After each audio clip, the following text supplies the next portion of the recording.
이제 빌립보서를 우리가 한 절 한 절 보는 가운데 있습니다. 빌립보서는 기쁨의 편지라고 제가 말씀드렸어요. 그래서 이 빌립보서 강의의 큰 제목을 기쁨의 편지라고 정했습니다. 이게 두 번째 시간입니다. 오늘 본문을 가만히 읽다 보면 우리 마음속에, 우리 눈에 탁탁 들어오는 그런 단어들이 있는 걸 보게 됩니다. 어떤 단어들이 여러분들의 마음속에 들어옵니까? 바울의 감정을 나타내는 그런 단어들 한번 찾아보시겠어요? 4절에 보니까, 3절에 보니까 감사라는 단어가 나오고요. 4절에 보니까 기쁨이라는 단어가 나오고, 또 8절에 보니까 사모, 사랑, 이런 단어가 나와 있는 모습을 보게 됩니다. 그리고 이제 기도하는 그런 바울의 모습을 우리가 그려볼 수 있습니다. 지금 바울이 어디에 있다고요? 감옥에 있어요. 로마 감옥에 있습니다. 그런데 이 본문 3절에서 8절까지의 말씀을 가만히 읽는 가운데 이게 과연 감옥이 맞아? 그런 생각을 해보게 됩니다. 그냥 이곳이 그냥 한 교회, 바울이 세우는 어떤 한 교회, 정말 따뜻한 햇볕이 쪼이는 양지에서 편지를 쓰고 있는 그런 바울의 모습이 아닌가 하는 그런 상상이 들 정도로 기쁨, 감사, 사랑, 사모, 이런 단어들이 정말 우리의 마음을 강하게 찔러오는 그런 모습을 보게 됩니다. 분명히 바울은 감옥에 있어요. 로마 감옥에 있습니다. 그런데 어떻게 이런 단어들을 쓸 수 있을까? 지금 바울은 마치 춤추는 것 같아요. 기뻐서, 하나님께 너무 감사해서 춤추는 그런 모습을 연상할 정도로 그런 단어들을 구사하고 그런 문장들을 사용하고 있는 모습을 보게 됩니다. 자, 바울에게 기쁨을 주고 또 바울이 그 마음속에 감사함을 가지고 하나님께 나가고, 그리고 바울의 사랑을 받을 만한 그런 조건을 가지고 이 편지를 받는 사람들이 누구라고요? 빌립보의 성도들이에요. 과연 그들이 무엇을 했길래, 과연 그들이 무엇을 했길래, 어떻게 행동했길래 바울이 이렇게 감옥에서도 춤추듯이 기쁨과 감사함과 그리고 사랑함으로 이 편지를 쓰고 있을까 하는 생각을 해보게 되는 거예요. 뭘 했을까요, 과연? 바울의 기쁨과 바울의 감사함과 바울의 사랑은 이제 주님의 사랑이기도 합니다. 주님의 기쁨이기도 합니다. 그리고 주님의 아버지를 향한 감사함이기도 해요. 바울은 고백하죠. 갈라디아서 우리가 계속 봐왔지 않습니까? 몇 주 전만 해도 그걸 보면 이제 내가 산 것이 아니요 내 안에 그리스도가 사는 것이라. 나는 그분을 믿는 믿음으로 이 땅을 살아가고 있다라고 얘기합니다. 즉 바울이 기쁘면 주님이 기쁘신 거예요. 바울의 마음속이 감사함으로 넘치면 그게 주님의 마음인 것이에요. 바울의 마음속에 사랑이 넘치면 그게 주님의 마음인 것이에요. 바울은 얘기합니다. 이제 우리의 몸은 우리의 것이 아니라 하나님께서 값을 주고 산 것이 되었으니 너희 몸이 성전인 것을 너희가 알지 못하느냐라고 얘기합니다. 그 성전 안에 임하신, 바울의 성전 안에 임하신 주님께서 기뻐하시고 감사하시며 그리고 사랑하시는 그런 모습을 우리가 그려볼 수 있는 거예요. 바울은 겉에 드러난 모습입니다. 하지만 바울 안에서 기뻐하시고 또 아버지께 감사드리며 또 빌립보 성도들을 끌어안고 사랑하시는 그런 주님의 모습을 우리가 보게 되는 것이에요. 멋지지 않습니까? 그런데 과연 무엇을 했길래, 빌립보 성도들이 무엇을 했길래 바울이 이렇게 기뻐하는 것일까? 그들을 사랑한다고 얘기하는, 사랑도 보통 사랑입니까? 뭐라고 얘기합니까? 내가 예수 그리스도의 심장으로 너희 무리를 어떻게 사모하는지 하나님이 내 증인이라 라고 얘기합니다. 예수님께서는 분명히 말씀하셨어요. 너는 하나님의 이름으로 무엇도 맹세하지 말라 라고 말씀하셨어요. 그런데 바울은 그 규칙을 깨고 있습니다. 내가 얼마나 사랑하는지, 내가 너희들을 얼마나 사모하는지 내가 하나님의 이름을 걸고 얘기한다라고 얘기하고 있는 것이에요. 그렇게 사랑하고 있는 거예요. 뭘 했길래, 도대체 뭘 했길래 지금 바울은 이렇게 기뻐하며 감사하며 그리고 사랑을 고백하고 있는 것일까요? 여러분들도 주님을 기쁘게 하는 그런 삶이 되길 원하십니까? 오늘 잘 들으세요. 과연 빌립보 성도들이 무엇을 했는가? 무엇을 했길래 바울이 이렇게 기뻐하며 감사하며 그들을 사랑한다고 고백하고 있는가? 잘 들으시기 바랍니다. 그대로 실천하시면 돼요. 그대로 잘 듣고 실천하면 되는 거예요. 자, 첫 번째, 뭘 했길래? 자, 그 답이 5절과 7절에 나와 있어요. 5절에는 복음 가운데서 너희가 첫날부터 지금까지 나와 교제를 했다라고 되어 있습니다. 7절에는 이 복음을 전파하고 복음을 증거하는 가운데 너희들이 나의 은혜에 참여한 데가 되었다라고 그렇게 얘기하고 있습니다. 무엇이에요? 첫 번째는 무엇입니까? 무엇을 했길래 바울이 기뻐하고 있습니까? 복음에 참여한 것이에요. 바울이 복음을 전하는데 그들이 참여한 것이에요. 자, 그들이 어떻게 참여했을까요? 여러분들 답을 아세요? 4장에 보면 답이 나옵니다. 그들은 그들의 풍성한 물질로 이제 바울을 돕기 시작하는 것이에요. 바울이 데살로니가에 있을 때 2번이나 쓸 것을 보내줬고요. 바울이 지금 로마 감옥에 있을 때도 지금 막 그들이 보낸 물질이 도착을 한 것이에요. 그런 가운데 이제 너희들은 내 복음에 참여했구나라고 바울이 지금 고백하고 있는 모습을 보게 됩니다. 그들은 그들의 장점을 가지고 그들이 할 수 있는 것을 가지고 바울의 복음 전파 활동을 돕고 있는 것이에요. 그들의 장점이 뭐예요? 물질이라는 것이죠. 부라는 것이에요. 자, 빌립보 하면 누가 생각납니까? 바로 자주장사 루디아가 생각이 나죠. 자주장사. 요즘은 자주장사 하면 뭐 아무것도 아닌 것 같습니다. 뭐 동대문에서, 남대문에서 이렇게 생각할 수 있습니다. 하지만 그 당시만 해도 자주 물감을 들인 옷감은 무지하게 비싼 것이에요. 그냥 그 귀족들이 아니면 못 입는, 귀족도 최고의 직급을 가진 귀족들이 아니면 함부로 입을 수 없는 그런 옷감들이에요. 그런 옷감들을 가지고 이제 비즈니스하고 다니는 여성이라 한번 생각해 보시기 바랍니다. 굉장히 부자한 거예요. 빌립보의 교회가 어디에 세워졌습니까? 루디아 집에서 세워졌어요. 많은 사람들이 아무리 몰려와도 그 집은 문제 없어요. 다 어코모데이트 할 수 있어요. 다 수용할 수 있습니다. 그런 집을 가진 루디아를 생각할 수 있는 거예요. 루디아가 자기가 복음을 받고 나서 영접하고 나서 전도하지 않았겠어요? 그런 가운데 아마 자기와 비슷한 그런 자주장사들을, 아줌마들을 더 모으지 않았을까, 이런 생각도 해볼 수 있는 거예요. 그런 가운데 그들의 장점은 물질이구나. 물질은 장점이 될 수도 있고 단점이 될 수도 있습니다. 그런데 빌립보는 그걸 장점으로 생각하고 있는 거예요. 바울이 어려울 때마다 어떻게 알고 물질을 보내와서 바울의 마음을 기쁘게 하는 그런 모습을 보게 됩니다. 바울이 물질 때문에 기뻤을까요? 내가 물질을 받아서 너희들을 내가 사랑해 라고 사랑 고백했을까요? 그러지 않았어요. 바울은 물질에 초연한 사람이었습니다. 고린도후서 12장에 보면 내가 복음의 걸림돌이 될까 해서 내가 너희들로부터 내가 받지 않는다. 물질의 후원을 받지 않는다 라고 분명하게 이야기하고 있습니다. 물론 바울도 알고 있어요. 사도의 권리를 알고 있습니다. 추수하는 그런 소의 입에 멍에를, 뭐죠 이게? 멍에를 매는 건가요? 매겠느냐라고 얘기합니다. 사도의 권리가 있다는 것이에요. 물질적인 그런 후원을 받을 수 있는 권리가 있다는 것이. 하지만 바울은 혹시라도 그것이 복음의 장애가 될까 해서 그는 스스로 텐트 메이킹 하면서 그렇게 자기 먹을 것을 벌었던 사람이에요. 어딜 가나 그랬던 사람입니다. 물질 때문에 기뻐하고 있는 것이 아니에요. 그들의 마음을 본 것이에요. 그 물질에 담겨있는 그들의 마음을 본 것이에요.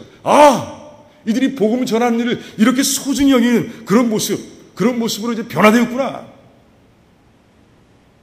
이제 잃어버린 영혼들을 구하는 일이 얼마나 중요한지를 그들이 깨닫게 됐구나.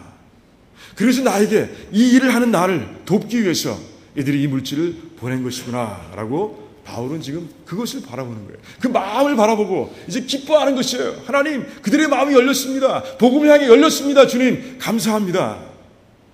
그리고 그들을 향해선 사랑합니다 라고 얘기하는 바울의 모습을 우리가 보는 것이에요. 그래요. 복음의 사역에 이런 모양 저런 모양으로 동참하는 그런 사람들을 주님께서는 기뻐하시고요. 그런 사람들을 통해서 주님께서는 하나님께 감사드리고 계신 거고요. 그리고 그런 사람들을 주님께서는 사랑하고 계신 거예요. 기회 있을 때마다 나누고 싶은 아름다운 얘기가 있습니다. 아마 들으신 분도 있을지 모르겠어요. 그 주일날 새벽 5시만 되면 방송에 나오는 그 목사님이 한 분 계세요. 흑인 목사님이에요. 포드 목사님. 그 포드 목사님에 관련된 간증이에요. 그 포드 목사님은 낮에는 드라이버로 일했고요. 밤에는 이제 할렘가에 가서 그 으슥한 뒷골목에 가서 마약을 파는 그런 일을 했던 그런 사람이에요. 그러니까 죄 가운데 빠져 살았던 사람이죠. 매일매일 아내와 싸웠고요. 그 가정은 가정이라고 할 수도 없어요. 그의 형은 그런 일을 하다가 총에 맞아 죽었습니다. 그런 가정이었어요. 그런데 그가 이제 앨런이라는 그런 백인 관리자를 만나는 것이에요. 백인 관리자 앨런은 회사에서 소문이 났어요. 뭐라고? 전도자로 소문이 났습니다. 저 사람한테 걸리면 안 돼. 모든 사람들이 앨런만 나타나면 막 피하는 것이에요. 왜? 한번 잡히면 30분, 1시간 정도의 복음을 들어야 됐기 때문에 그렇습니다. 그런데 어느 날 그의 손에 이 포드가 잡힌 거예요. 그런 가운데 복음을 듣게 됐고요. 그리고 그의 마음이 움직이기 시작을 해서 그와 이제 성경 공부를 하게 됐고요. 또 그의 삶을 통해서 신앙인들의 삶이라는 건 이런 것이구나 하는 것을 하나하나 깨달아가게 됐어요. 그런 가운데 그 마음이 열렸고요. 그런 가운데 예수 그리스도를 영접하고 그의 삶이 180도로 달라져 버립니다. 그리고 포드는 이제 무디 신학교에 가서 이제 MDB를 전공하고요. 이제 목사가 되는 것이죠. 그 열심히 사역하는데 누구를 향해 사역한다고요? 자기와 닮은, 과거의 자기의 모습과 닮은 사람들에게 나가서 복음을 전하기 시작했습니다. 위험한 곳이었어요.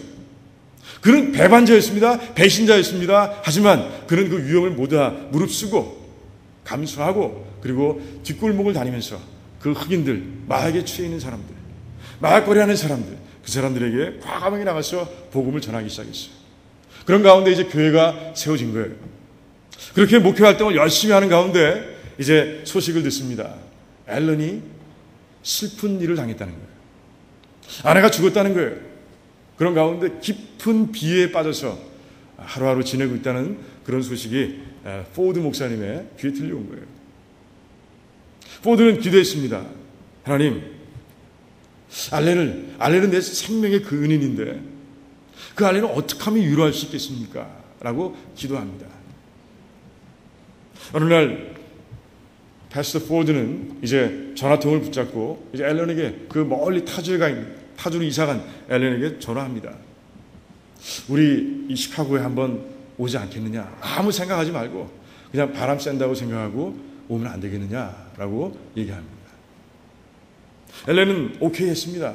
그것도 나쁘지 않을 것 같습니다. 아내의 흔적이 묻어있는 그 집안에서 혼자 있는 것보다는 그렇게 여행을 하는 것이 훨씬 낫겠다라는 생각을 하게 되는 거예요. 그리고 이제 오웨어 에어포트에 도착을 합니다. 그리고 이제 배기지 클레임 쪽으로 걸어오기 시작을 합니다. 근데 이게 웬일입니까? 배기지 클레임에 웬 흑인들이 한 30여 명이 웅성웅성하고 서 있는 것이에요. 앨런이 무슨 일인가 쭈삣쭈삣하면서 그들에게 다가가고 있는데 그들이 마치 앨런을 아는 것처럼 웃고 있는 것이에요. 그리고 그들 사이에서 이제 낯익은 그런 얼굴이 이제 나타나 자기에게 다가오는 것이에요. 패스터 포드였어요. 그들은 목을 어긋맡기고 부둥켜 안고 정말 인사를 나눴어요.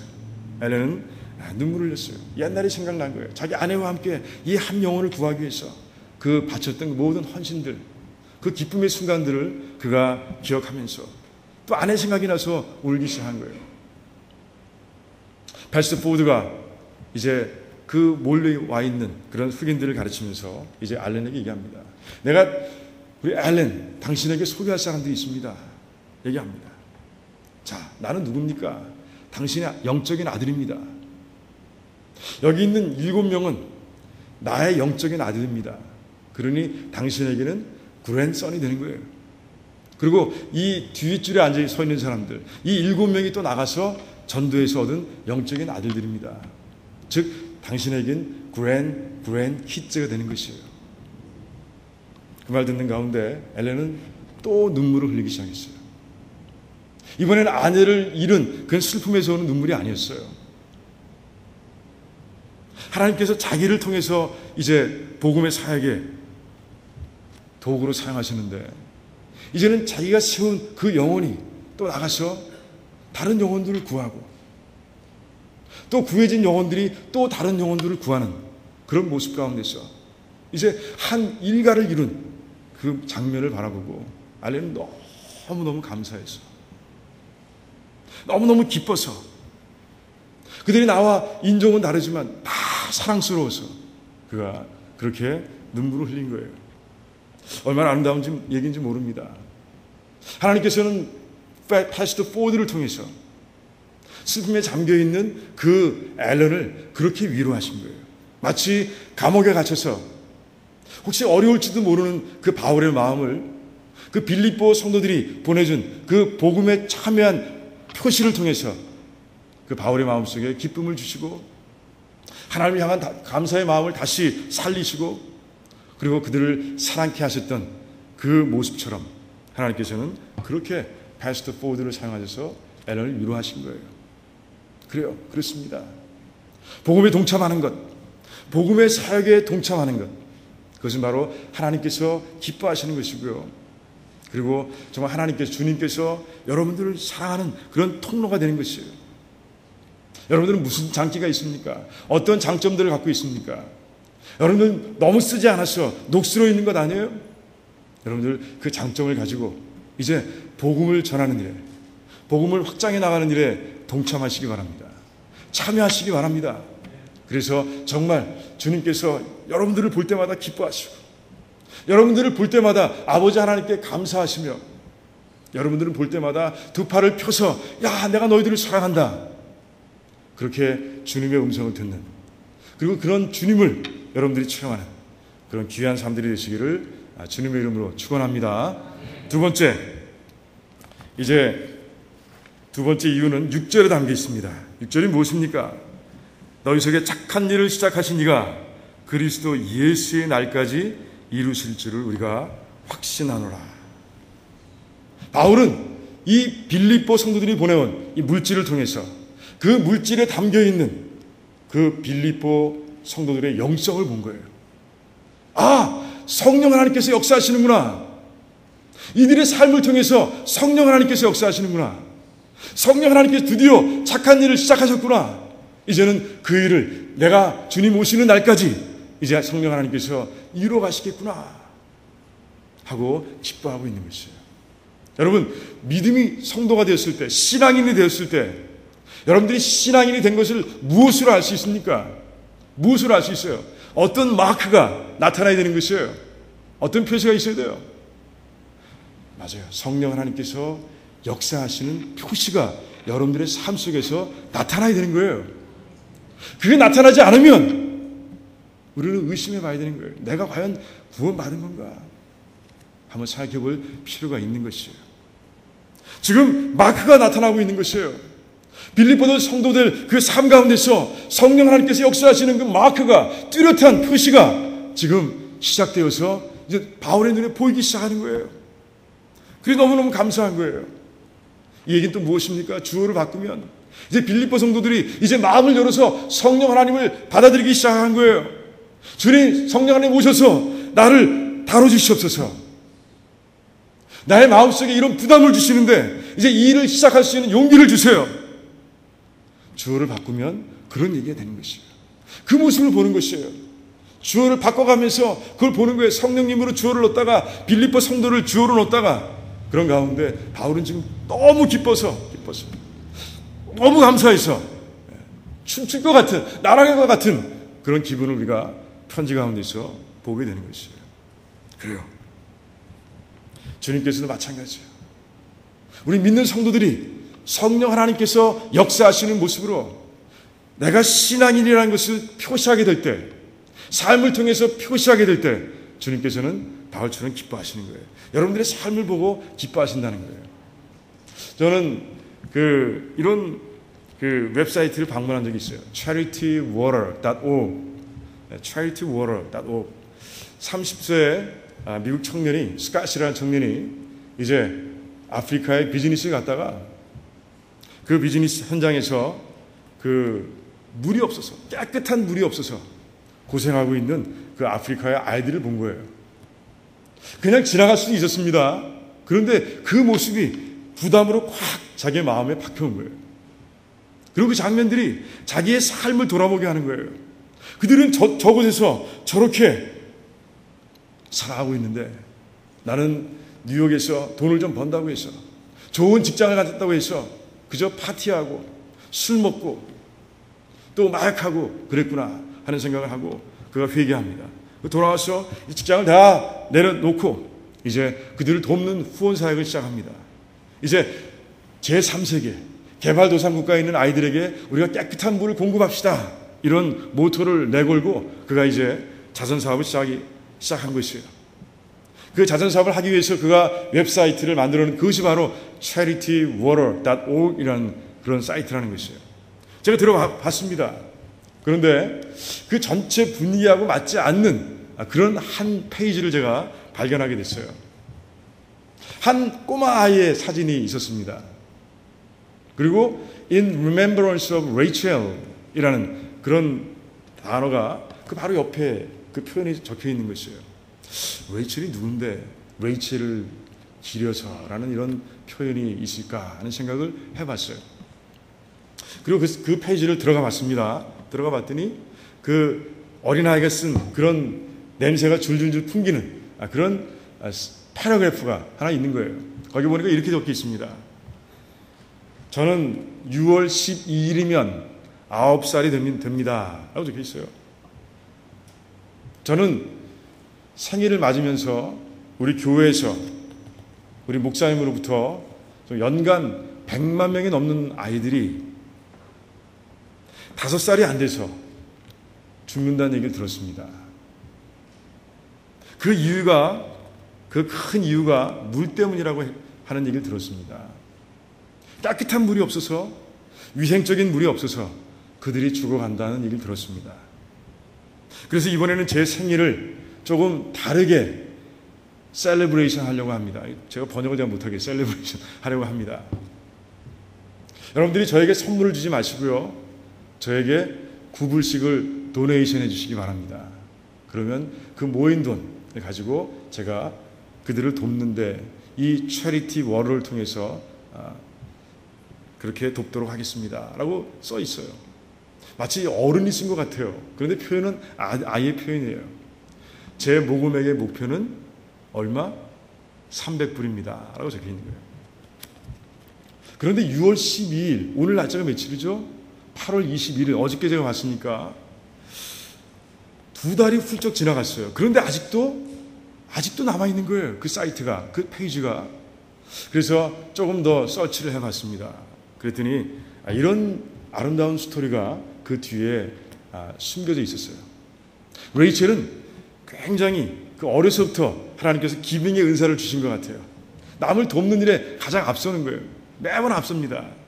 5살 때 학교에서 이제 Locks of Love라는 그런 단체의 이름을 들었어요. 뭐예요? 머리털의 사랑. 뭡니까? 우리 어린아이들 가운데서 암으로 고생하는 아이들이 있습니다. 그래서 치료받는 가운데 머리가 다 빠져서 힘들어하는 그런 아이들이 있다는 거예요. 그 아이들에게 머리털을 줍시다. 공짜로 줍시다. 이런 그런 단체예요. 레이첼은 그 얘기를 듣고 나서 집으로 돌아와서 엄마를 조릅니다. 나 머리 자르래. 머리를 다 잘라서 그것을 포장해서 그 단체에 보낸 거예요. 그리고 엄마한테 또 얘기합니다. 머리 다 자라면 또 잘라서 보낼 거예요. 계속해서 잘라서 그 단체에 보내왔어요. 그런데 이제 8살이 됐을 때 생일을 앞두고 교회에서 이 소식을 들은 거예요. 그런 가운데 이제 이 생일을 이렇게 해야 되겠구나 하고 이제 계획을 세우고 실천에 갔던 거예요. 그런데 6월 12일에 됐을 때 모금액은 얼마였을까요? 220불.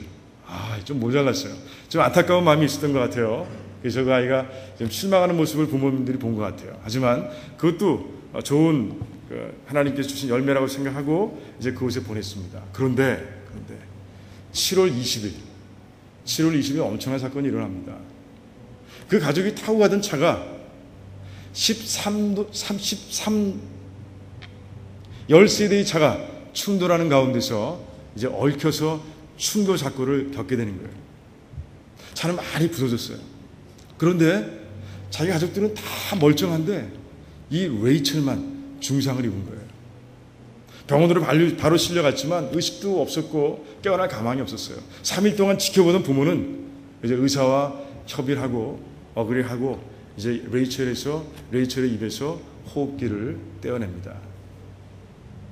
떼어나자마자 부모는 레이첼이 기빙의 그런 탤런트를 가지고 남을 도와왔던 걸 생각해서 레이첼의 몸에 남아있는 그 모든 장기들을 다 떼어서 필요한 아이들에게 나눠줍니다.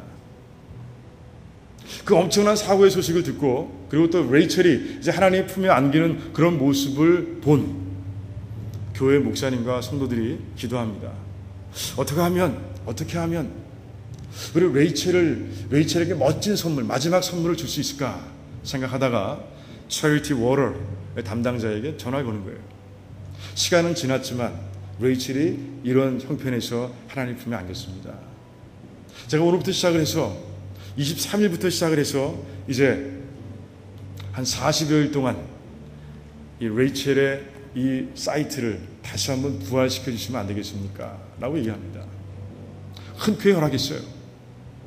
그 다음부터 이제 그 소식이 알려지면서 또 신문에 알려지면서 많은 독지가들이, 많은 사람들이 이제 보내오기 시작을 합니다. 헌금 보내오기 시작하는 거예요. 수천 명이 보냈고요. 이제 막 한 달이 지났죠. 한 달이 지났는데 100만 불이 넘는 모금액이 그곳에 도착을 했어요. 저도 어제 작은 금액을 모금했는데 그리고 나서 10시간이 지난 아침에 새벽에 들여다보니까 제 뒤로도 40명이 넘는 사람들이 또 모금을 했더라고요. 빠른 속도로 아주 활발하게 지금 모금 활동이 이루어지고 있는 것을 우리가 보게 됩니다. 레이첼, 그 마음속에 성령 하나님께서 주신 부담대로 그렇게 작은 일을 시작했던 꼬마아이였습니다. 그런데 그 시작한 작은 일을 누가 사용하신 거예요? 우리 주님께서 사용하신 거예요. 레이첼을 기쁘게 보신 거예요. 레이첼을 사랑하신 거예요. 그런 가운데 이제 그 작은 모금의 운동이 그것으로 끝이지 않게 하시고 이제 많은 동역자들을 모아주시고 그런 가운데 큰 사업이 될 수 있도록 주님께서 그렇게 만들어주신 거예요. 얼마나 감동적인 얘기인지 모르겠어요. 저는 여러분들도 마음속에 갈등하고 있는 무엇인가 있다고 저는 봅니다. 성령 하나님께서 자꾸 시작하라고 하는 그 작은 것, 시작하라고 하는 그 착한 작은 일, 여러분들의 안에 있을지 몰라요. 전도일 수도 있습니다. 누굴 돕는 일일 수도 있습니다. 뭔지 몰라요. 전 모르지만 우리 마음속에 분명히 있을 거예요. 왜? 성령 하나님께서 우리 안에 계시기 때문에. 하나님의 나라를 넓히기 위해서, 이 세상의 사람들의 잃어버린 영혼들을 구하기 위해서 오직 그 한 마음 가지고 계신, 우리 안에 계신 성령 하나님은 우리를 자꾸 그 방향으로 이끌어 가시는 거예요. 분명히 있어요. 그런데 아직도 우리가 내 계산기를 가지고 두드리면서 그것을 시작하지 못한 그 무엇이 분명히 있을 거예요. 여러분들 시작하시기 바랍니다. 시작하세요. 여러분의 계산기로는 계산이 나오지 않더라도, 여러분의 머릿속으로 아무리 생각하더라도 계산이 안 나오더라도, 아니 너무 보잘것이 없어서 그런 마음이라 할지라도 여러분 시작하십시오. 하나님께서는 그걸 원하시는 거예요. 이 마음속에, 이 우리의 삶을 통해서 성령 하나님께서 부담을 주실 때 그것을 시작하는 그런 마크, 그 신앙의 마크, 그 표시가 우리 삶 가운데서 일어나길 원하시고 기다리시는 분이 바로 우리 주님이시라는 거예요. 여러분들 정말 부담 가운데서 망설이지 마시고 시작하시기 바랍니다. 그러면 착한 일을 시작하신 분이 누구예요? 성령 하나님. 그 성령 하나님께서 여러분에게 지혜도 주시고 여러분에게 능력도 주시고 또 동시에 이제 많은 사람들 보내주셔서 그 일을 이룰 수 있도록 만들어 주실 거예요.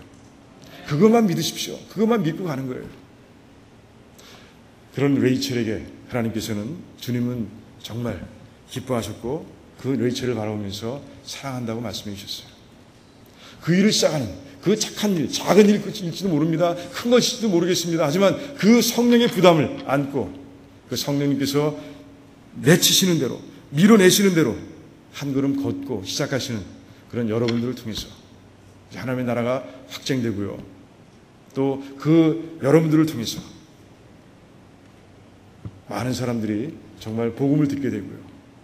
또 그 여러분에게 사랑한다, 내가 너 때문에 기쁘다 하는 주님의 음성을 여러분이 듣는 그런 귀한 삶이 되시기를 주님의 이름으로 축원드립니다.